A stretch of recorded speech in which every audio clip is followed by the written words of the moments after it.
Hello and welcome to week 7.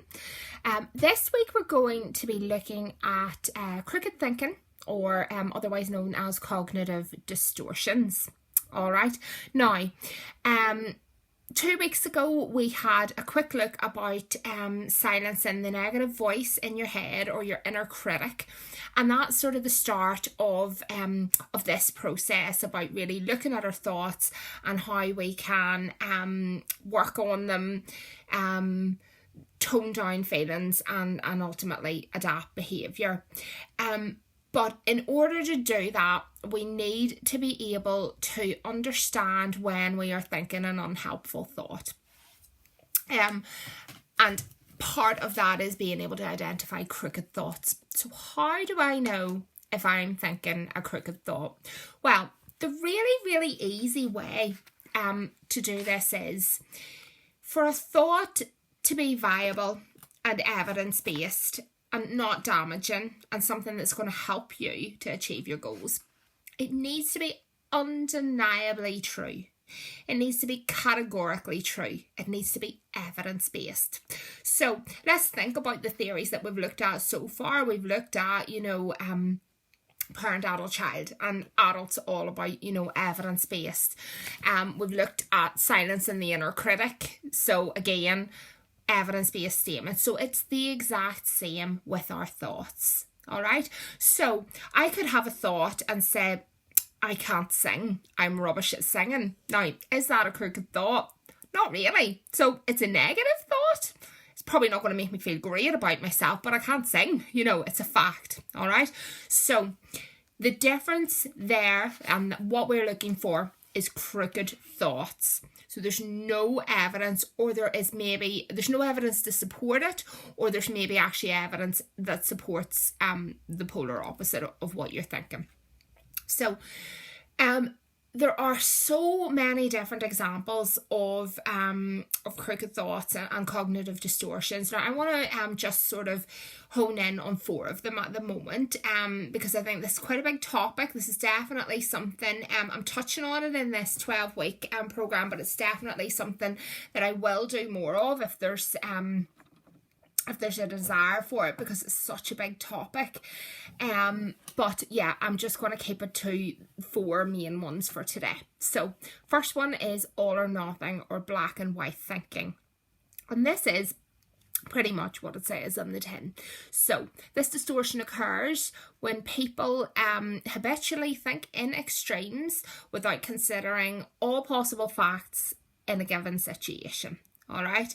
So I don't know if you've ever said it in your life, but I've certainly been known to say phrases like, oh, I am either perfect or off the rails when it comes to food. There's no in between with me. I'm either perfect or off the rails. Now, if we look at the evidence of my life, will that be categorically true for all the time? No, of course it won't. There will have been points where I've been middle of the road, or the off the rails thing mightn't be strictly true, which we'll get to as well. That's another form of crooked thinking. So, very simple, black or white without thinking of the middle ground. Overgeneralization and labelling. So when people overgeneralize, they reach a conclusion about one event and incorrectly apply that conclusion across the board. So for example, I always fail at diets. And that could be triggered by, going and getting away and putting on a pound. All right. So, or due to one gain, or due to one diet not going well. So again, that's overgeneralization. Labeling then is classifying yourself or others in a negative way, and again because of one incident or a small percentage of time. So labeling others because of one behavior is quite common as well. So for example, you could say I'm a failure because I failed at a diet once. Or with other people, that could be down to your relationship. So you could have had a bad relationship in the past, and you say, okay, all potential partners are going to hurt me. All right. And you can't label everyone in the same way or overgeneralize like that. That's not factual. Next one then, catastrophizing. So this is a couple of examples would be dreading or assuming the worst when faced with the unknown, despite a lack of evidence supporting such predictions.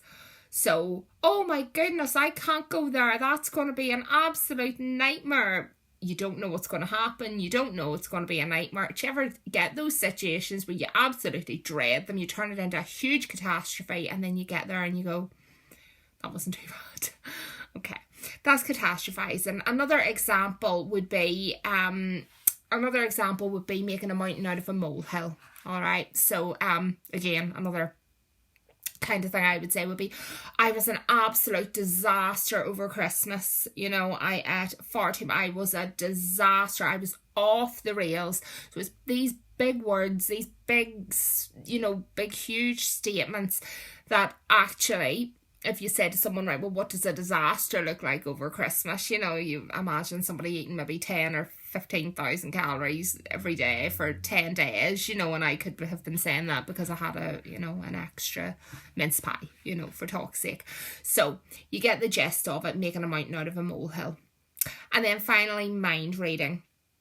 So when people assume to know what others are thinking, they're resorting to mind reading. And with this cognitive delusion, you may also assume that others are thinking negative thoughts about you. This is a big one, all right? And I know, again, this is something, particularly at my heaviest weight, I avoided people. I avoided going to situations because I was like, everyone's going to look at me and say I've put on so much weight. Everyone's going to be laughing at me, and that was so destroying, to keep thinking those things and thinking the worst of every given situation when in effect that's a crooked thought. Yes, some people may think that, but not everyone will. So, which takes us nicely to the activity. So I want everyone to do this. This is a really major tool in CBT, and it's definitely something that will help. All right, so I'm going to post these questions down in the comments, but you need to ask yourself 6 questions if you are potentially thinking a crooked thought. So number 1, what is my thought? Number 2, if this is true, how do I feel? And rate that from 0 to 100. 0 being not at all, 100 being the most intense of that feeling. 3, why do I think this is true? 4, what evidence is there that this isn't true? 5, an evidence only statement taken in both sides. So there will be supporting evidence for both. We need to acknowledge that there'll be a reason we think the way we do, but we also need to take in the other side. And then 6, how do I feel now on a scale of 0 to 100? So time's march, and I'm going to run through an example really quickly. So what is my thought? Well, I had a chocolate. I can never stick to a diet. I'm a failure. If this is true, how do I feel? I feel sad, maybe about 80 out of 100. Why do I think it's true? Well, I've lost and regained weight so many times. I had a plan today and I failed. What evidence is there this isn't true? Well, I haven't broken my plan in 3 weeks. I stopped at 1 chocolate and I've lost over 9 stone. Evidence only statement taken in both sides. Well, I'm disappointed that I didn't stick to my plan today, but I can acknowledge that I've lost a lot of weight and made real progress by being able to stop at 1. And if I think of that evidence or that balanced statement, how do I feel now? Well, I feel sad, 60. Okay, so again, toning it down. You get the gist. Any questions, give me a shout. I know I've flown through that really quickly. Quick fire question then. Will eating this help how I am feeling right now?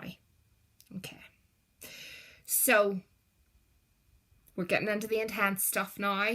Again, really, really give this the time it deserves. This is a super powerful tool, one of the most effective ones that you will gain in CBT. Have a fantastic week. Thanks for watching and bye for now.